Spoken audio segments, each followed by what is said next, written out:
Pessoal, tudo bem? Espero que estejam todos bem em suas casas, se cuidando contra o coronavírus. Eu recebi vários pedidos para montar uma aula do ciclo da ureia, que é componente da disciplina de Bioquímica para a graduação Escola da Saúde. Então eu estou atendendo o pedido dos meus alunos de enfermagem, biomedicina, fisioterapia, biologia, nutrição e estou disponibilizando esse material, essa aula para vocês. Eu espero que facilite o entendimento desse conteúdo, simplifique esse conteúdo e seja uma ferramenta para vocês utilizarem no momento que vocês quiserem, ok? Vamos para a aula. Então, galera, o ciclo da ureia, qual é o objetivo? O objetivo é transformar a amônia em ureia. Isso acontece aonde, professor? Isso acontece nas células do fígado, nos hepatócitos. A amônia, ela tem alta toxicidade. A ureia tem baixíssima toxicidade. Então a gente precisa transformar um composto nitrogenado, que é amônia, NH3, ou o íon amoníaco, NH4, em ureia, que é um composto com menor toxicidade. O ciclo ele acontece nos mamíferos. Então a gente tem essa transformação nos mamíferos. O ciclo da ureia ele não vai acontecer, por exemplo, nos peixes. O peixe ele faz difusão direta dos compostos nitrogenados na água. Não tem ciclo para se livrar desses compostos nitrogenados. Então, de forma pragmática, de forma prática, eu dividi o ciclo da ureia em duas partes principais. Lembrando que o ciclo é uma coisa só, mas aqui na aula eu dividi em duas partes para facilitar o entendimento de vocês. A primeira parte do ciclo vai acontecer na mitocôndria dos hepatócitos. E aí, na mitocôndria dos hepatócitos, nós teremos duas reações principais. E a segunda parte do ciclo acontece no citosol, no citoplasma. E aí nós teremos a terceira, quarta, quinta e sexta reações. Vindo aqui para a primeira parte, a parte que acontece dentro da mitocôndria, temos a primeira reação do ciclo da ureia. Qual é a primeira reação? Gás carbônico, que é o CO2, mais íon amoníaco, podia ser amônia aqui também, tá? É a mesma coisa, e o ATP.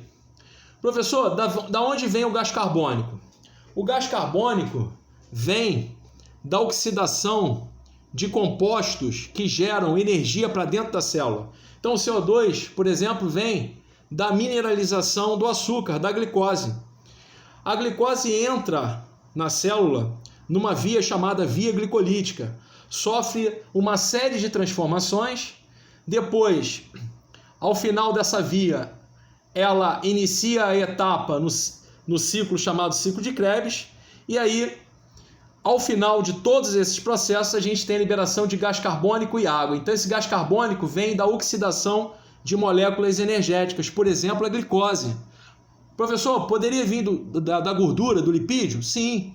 Poderia vir até de uma outra proteína. Aqui a gente tem amônia ou íon amoníaco. Nesse caso, o íon amoníaco. De onde vem isso, professor? Da quebra de proteína. Aminoácido. Se você olhar para a estrutura do aminoácido, o aminoácido ele tem uma amina primária, NH2. Esse NH2 ele aparece livre no momento que começa um processo chamado de biossíntese de aminoácidos e esses aminoácidos eles são quebrados. Quando eles são quebrados, parte do esqueleto carbônico se desprende. Esse NH2 fica livre no sangue. NH2 que vem desses aminoácidos. Quando ele fica livre no sangue, ele reage com a parte líquida do sangue, que é o plasma, e forma NH3, que é amônia, ou NH4, que é o íon amoníaco. E o ATP, professor, vem de onde? O ATP vem de dois locais. Primeiro, na membrana plasmática da célula ficam presas proteínas. Essas proteínas são chamadas bombas de ATP. Essas proteínas ficam sintetizando dentro da célula. A partir de fósforo inorgânico, ela produz ATP. ATP é adenosina trifosfato. É uma molécula energética. É a molécula que a nossa célula usa para gerar energia para a célula. a energia está acumulada nas ligações de fosfato. No momento que quebra essa ligação, libera energia. Então eu tenho aqui, para essa reação acontecer, eu tenho gás carbônico, eu tenho íon amoníaco e tenho, na verdade, são duas moléculas de ATP para essa reação. No momento em que essa reação acontece, a gente tem uma enzima aqui para sintetizar essa reação. No momento que essa reação acontece, o fato mais importante é o quê? Nesse momento, a amônia ou o íon amoníaco, ele não vai ficar livre no sangue. Ele não vai ficar livre na célula. Ele vai se juntar a uma estrutura orgânica, uma molécula orgânica, que tem como base o nitrogênio, a partir dessa reação, e aí a gente tem a primeira transformação da amônia, formando o primeiro composto no ciclo da ureia, que é chamado de carbamoil fosfato. Então, o carbamoil fosfato, pontos importantes para esse composto orgânico, que é formado, o primeiro composto formado no ciclo da ureia. Pontos importantes. Primeiro, esse composto vai fornecer o primeiro nitrogênio que vai formar a ureia. Lembrando que a ureia é um composto que tem 2 nitrogênios. Ele fornece o primeiro. Segundo ponto importante e ponto-chave para a formação do carbamoil fosfato. O carbamoil fosfato, ele deixa essa estrutura nitrogenada, o íon amoníaco, na hora que ele transforma, que ele prende e forma essa estrutura, ele deixa o nitrogênio numa forma inerte. Ele não vai mais conseguir reagir livremente no sangue. Então essa é a primeira reação, e a reação que acontece na mitocôndria. Vamos para a segunda reação. A segunda reação envolve um aminoácido chamado ornitina. A ornitina tem uma função muito importante para o ciclo. A ornitina é um aminoácido que vai reiniciar o ciclo da ureia. Então a ornitina, ela entra na mitocôndria. Quando ela entra na mitocôndria, ela encontra uma demanda muito grande sendo formada ali de carbamoil fosfato. Ocorre então a segunda reação do ciclo, que é ornitina mais carbamoil fosfato. E aí forma o que, professor? Forma um composto chamado de citrulina.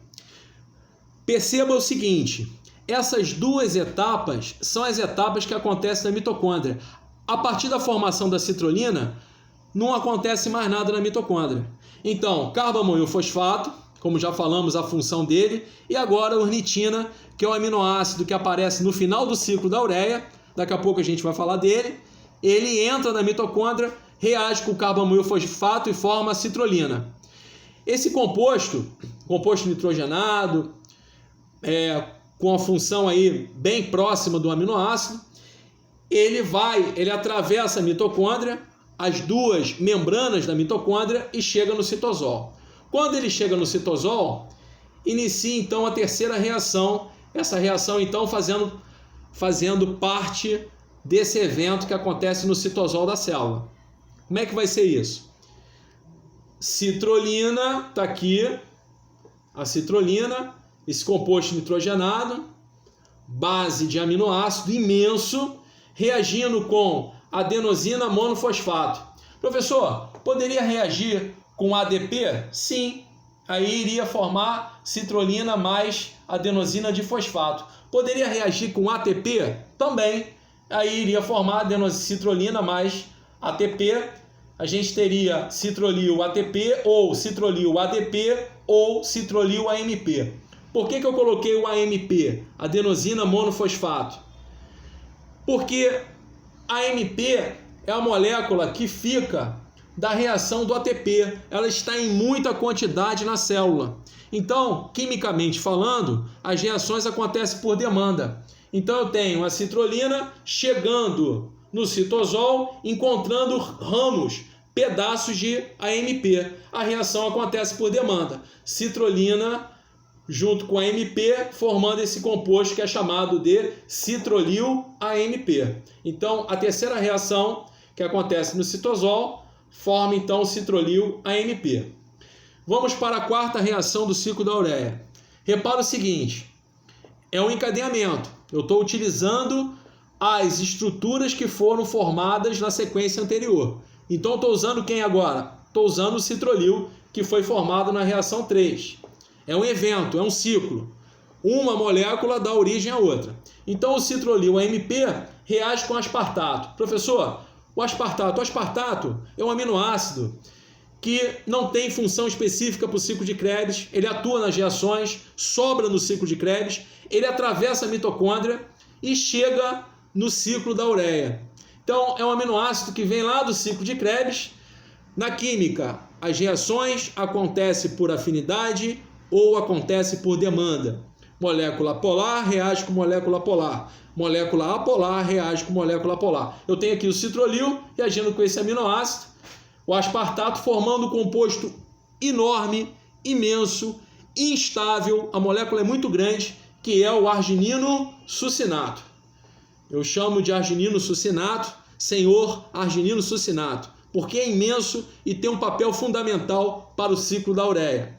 A enzima que vai formar o arginino succinato, que vai estar transformando também esse composto, é a arginino succinase. Então a gente tem aqui, está aqui o composto, o arginino succinato é todo esse composto que eu coloquei aqui para vocês, composto com nitrogênio, formando aí desde a primeira estrutura, a primeira reação do carbomoil fosfato, e o aspartato entrando para formar o arginino succinato. Um ponto importante aqui, voltando ao aspartato. Professor, qual é a função do aspartato? Reagir com o citrolil, mas o aspartato fornece o segundo nitrogênio que vai dar origem à molécula da ureia. Então o aspartato fornece o segundo nitrogênio que vai dar origem à molécula da ureia. Essa é a principal função dele. Então forma o arginino succinato, que é essa molécula imensa, e essa molécula, imagina uma molécula desse tamanho no citosol, no citoplasma da célula. Rapidamente ela vai ser quebrada. E aí o arginino succinato, ele é quebrado em duas moléculas. Ele é quebrado em fumarato e ele é quebrado em arginina. Fumarato não tem função para o ciclo da ureia. O fumarato vai servir lá para o ciclo de Krebs. Fumarato tem função no ciclo de Krebs, que acontece dentro da mitocôndria. Para o ciclo da ureia não tem função nenhuma. A gente não usa o fumarato no ciclo de Krebs. Sobra quem, professor? Sobra a arginina.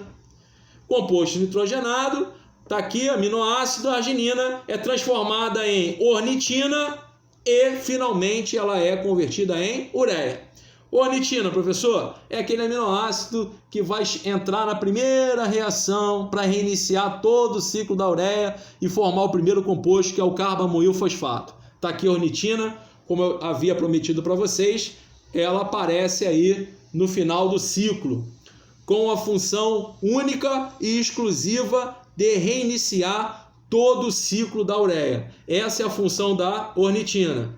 E, finalmente, a ureia está aqui, como havia prometido, um nitrogênio que veio da primeira reação, formando o carbamoil fosfato, inertizando o íon amoníaco, a amônia, e o segundo nitrogênio que vem do aspartato a partir do ciclo de Krebs. Então, está aqui a ureia, esse composto nitrogenado. Repare que eu tenho uma carbonila aqui no meio, o carbono fazendo uma dupla ligação com o oxigênio, e a gente tem a ureia sendo formada nesse composto, e a ureia com baixa toxicidade, e a partir daí ela vai ser excretada a partir do sistema excretor, a partir dos rins, e ela vai sair principalmente pela urina.